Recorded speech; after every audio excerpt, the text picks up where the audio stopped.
মিথিলার রুমে যেতেই দেখি মিথিলা তার দুলাভাইয়ের সাথে অন্তরঙ্গ মুহূর্ত পার করছে। মিথিলা আমার চাচাতো বোন। মিথিলা প্রায় অর্ধউলঙ্গ আর দুলাভাই শুধু শর্ট প্যান্ট। তাদের প্রেমলীলা দেখে আমি থমকে যাই। এটা দেখার জন্য মোটেও প্রস্তুত ছিলাম না আমি। আমি মিথিলাকে ভালোবাসি, এটা মোটামুটি বাড়ির সবাই জানে। এই কারণে যে কত মার খেয়েছি তার কোনো হিসাব নাই। আমাকে বরাবর বলে দিয়েছে মিথিলাকে নিজের বোনের মতো দেখার জন্য। আমি মিথিলাকে এমন অবস্থায় দেখে নিজের চোখকে বিশ্বাস করতে পারছিলাম না। ছি ছি মিথিলা, এইসব কি দেখছি?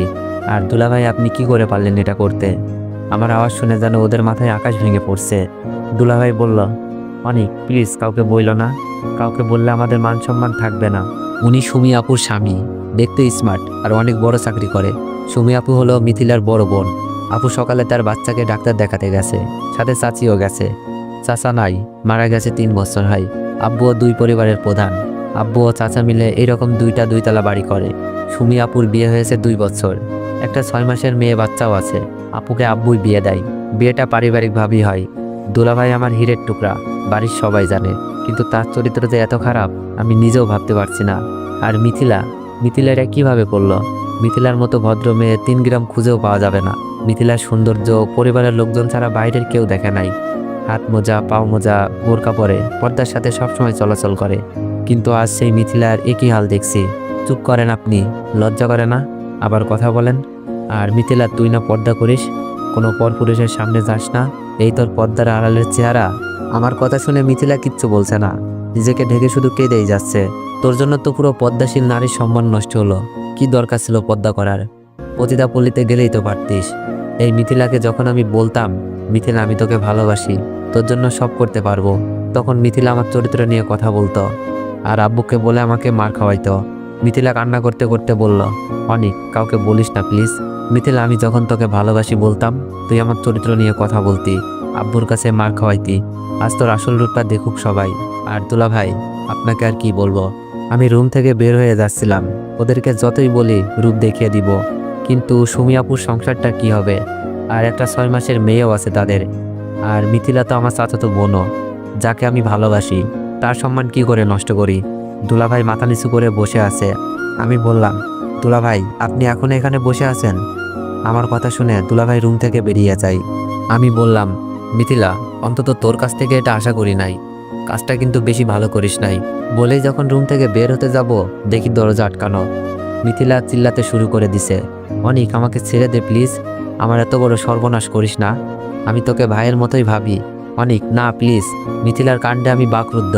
সেই সুযোগে মিথিলা ভিতর থেকে দরজা আটকিয়ে দিছে। আমি কথা বলতে পারছি না, গলা দিয়ে আওয়াজও বের হচ্ছে না, মনে হচ্ছে হাত পা সব বেঁধে রেখেছে কেউ। অনিক তুই আমার এত বড় সর্বনাশ করিস না প্লিজ, আমি তোর পায়ে পড়ি। মিথিলা তার কাপড় চোপড় ছিঁড়তে লাগলো, প্রায় অনেক অংশ ছিঁড়ে ফেলছে। আমি অনেক কষ্টে মুখ থেকে বের করলাম, মিথিলা কি হচ্ছে এইসব? মিথিলা অনেক জোরে চিল্লাচার বলছে, কেউ বাঁচাও, অনিক প্লিজ ছেড়ে দে, আমি যেখানে ছিলাম সেখানেই দাঁড়িয়ে আছি। মিথিলার এমন কাণ্ডে শরীরের শক্তি হারিয়ে ফেলেছি। বাইর থেকে দরজা ধাক্কাতে লাগছে দুলাভাই, আর দরজা খোলার জন্য চিল্লাতে লাগলো। দুলাভাইয়ের চিল্লানি শুনে আব্বু আম্মু ভাইয়া ভাবি সবাই মনে হয় চলে এসেছে। জোরে দরজা ধাক্কাতে ধাক্কাতে দরজা ভেঙে ফেলে সবাই। দরজা খুলতেই মিথিলা আব্বুর পেছনে গিয়ে লুকাই। মিথিলার কাপড় চোপড় ছেঁড়া দেখে আন্দাজ করে ফেলে মিথিলার সাথে খারাপ কিছু হতে যাচ্ছিল। মিথিলা নাকা কান্না করছে। মিথিলাকে ভাবি আগলে নাই, আর সবাই আমার দিকে অগ্নিচক্ষু দেখাতে লাগলো। আব্বু আমার সামনে এসেই ঠাস ঠাস করে কয়েকটা চর বসিয়ে দেয়। ভাইয়া এসেও অনেকটা চর মেরেছে। আমি কিছু বলতে যাব, সেই সুযোগ নাই, সবকিছু এত দ্রুত হচ্ছিল। মিথিলা, অনেকটা তোমাকে কলেজে যাওয়ার জন্য ডাকতে এসেছিল, তোমাকে এত খারাপ অবস্থা দেখা যাচ্ছে কেন? অনেক কি তোমার সাথে কিছু করেছে? ভাবি হয়তো বিশ্বাস করতে পারছে না আমার মতো ছেলে এমন একটা কাজ করবে। মিথিলা ভাবিকে জড়িয়ে ধরে নেকা কান্না করছে আর বলছে, ভাবি আমি শুয়েছিলাম, অনেক এসে আমাকে একা পেয়ে আগের মতো ভালোবাসার প্রস্তাব দেয়। আমি বড় আব্বুকে জানাবো বলাতেই অনেক আমাকে বলে আমি নাকি অনেক মার খাওয়াইছি, তাই আজ তোমার ইজ্জত কেড়ে নিব। তারপর অনেক আমার সর্বনাশ করতে থাকে। আপনারা না আসলে আজ অনেক আমাকে কি যে করতো। মিথিলার কথা অবিশ্বাস করার কোনো কারণই নাই। আগেই বলেছি 3 গ্রাম খুঁজেও এমন মেয়ে পাওয়া যাবে না। আব্বু মিথিলার কথা শুনে যেন আরও রেগে গেলেন। তুই আমার ছেলে ভাবতেই লজ্জা লাগছে, যে নিজের চাচাতো বোনের সাথে এমন করতে পারে, সে অন্য মেয়েদের কি না করবে। তোর এই বাড়িতে কোনো জায়গা নেই, বের হয়ে যায় বাড়ি থেকে। আব্বুর কথা শুনে চোখ বেয়ে পানি পড়ছে। মাথা নিচু করে কান্না করতে করতে বললাম, আব্বু আমি কিছু করি নাই, ওই তুই আমাকে আব্বু বলবি না, আজ থেকে আমার একটা ছেলে, তুই মরে গেছিস। আব্বুর মুখে এই কথা শোনার থেকে মরে যেতে পারলেও অনেক বেশি খুশি হতাম। আম্মুকে বললাম, আম্মু আমি কিছু করি নাই। মিথিলা কথা আটকে দিয়েই আম্মু বলল, জানি না কোন পাপে তোকে পেটে ধরেছিলাম। আম্মুর মুখে কথা শুনে মনে হচ্ছে কলেজা ছিঁড়ে যাচ্ছে।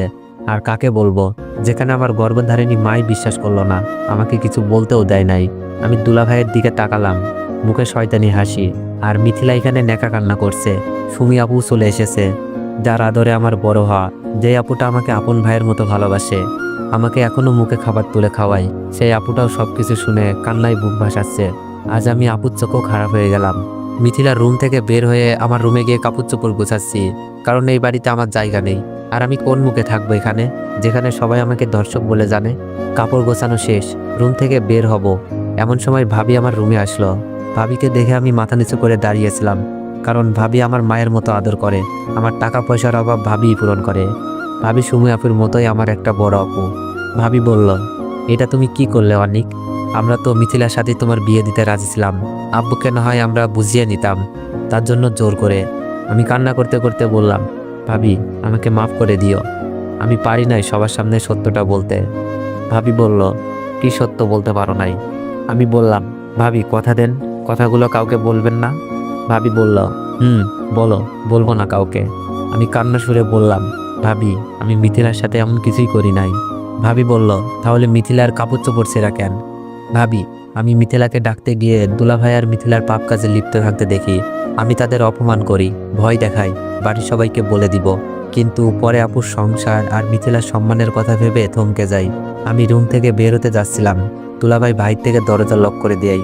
মিথিলা জোরে জোরে কাঁদতে থাকে আর কাপড়গুলো ছিঁড়তে থাকে। তারপর ভিতর থেকে লক করে দেয় মিথিলা। বাইর থেকে দুলাভাই দরজা ধাক্কাছে আর চিল্লানি শুনে তোমরা এসে আমাকে এই পরিস্থিতিতে দেখলা। আমি কাকে বলবো এই কথা, কে বিশ্বাস করবে বলো? এই বলে কেঁদে কেঁদে রুম থেকে বের হতে যাচ্ছি। ভাবির চোখেও পানি, ভাবি বিশ্বাস করলেও নিরুপায়। ভাবি বলল, কি বলছো অনিক? তাদের পাপের বোঝা তোমার উপর চাপিয়ে দিয়েছে? আমি বললাম, ভাবি তুমি কাউকে বলো না প্লিজ, মিথিলার সম্মান আর আপুর সংসার নষ্ট হয়ে যেতে পারে। ভাবি বলল, জানি না অনিক, কে মিথ্যা বলছে আর কে সত্য বলছে। মিথিলা আর সুমিত জামাইয়ের তো এমন কোনো বাজে লক্ষণ দেখিনি। ভাবি তুমি আমাকে বিশ্বাস করছো না? তাহলে এটা দেখো, আমি সুযোগে সবকিছু ভিডিও করে রেখেছিলাম, ভেবেছিলাম কাউকে দেখাবো না, কিন্তু পরিবারের সবচেয়ে প্রিয় মানুষটার চোখে নিজেকে খারাপ বানাতে পারি নাই। ভাবি মোবাইল নিয়ে যেতে চাই, অনিক এই ভিডিও এখনই আব্বুকে দেখাবো। ভাবি প্লিজ কথা দিয়েছো কাউকে বলবা না। সবার চোখে খারাপ হলেও তোমার চোখে যেন ভালো হয়ে থাকতে পারি, তাই তোমাকে সব বললাম। কথা শেষ করতেই ভাইয়া ভাবিকে বলছে, এই ধর্ষকের সাথে কিসের এত কথা? ভাবির চোখ দিয়ে অনবরত পানি পড়ছে। ভাবি আমার হাতে অনেকগুলো টাকা দিয়ে বলে, টাকার দরকার পড়লে যেন আমাকে জানাই। ভাবির চোখ মুছে আমার রুম থেকে বের হয়, কিন্তু আমার চোখের পানি জোড়ায় না। রুমটার প্রতি মায়া লাগছিল। আব্বুর পায়ে একবার সালাম করতে মন চাচ্ছিল, কিন্তু সেই সাহস আজ আমার নেই। সবাই আমার চলে যাওয়া দেখছে, ভাবি সবার চোখের আড়ালে বারবার চোখ মুছছে। 12টার বাসে রওনা দিলাম ঢাকার উদ্দেশ্যে। সো এভরিওয়ান, তোমরা যদি গল্পটি কন্টিনিউ করাতে চাও তাহলে একটু বেশি বেশি কপি লিঙ্ক করে দিও আর একটু বেশি বেশি কমেন্ট করে দিও। ধন্যবাদ।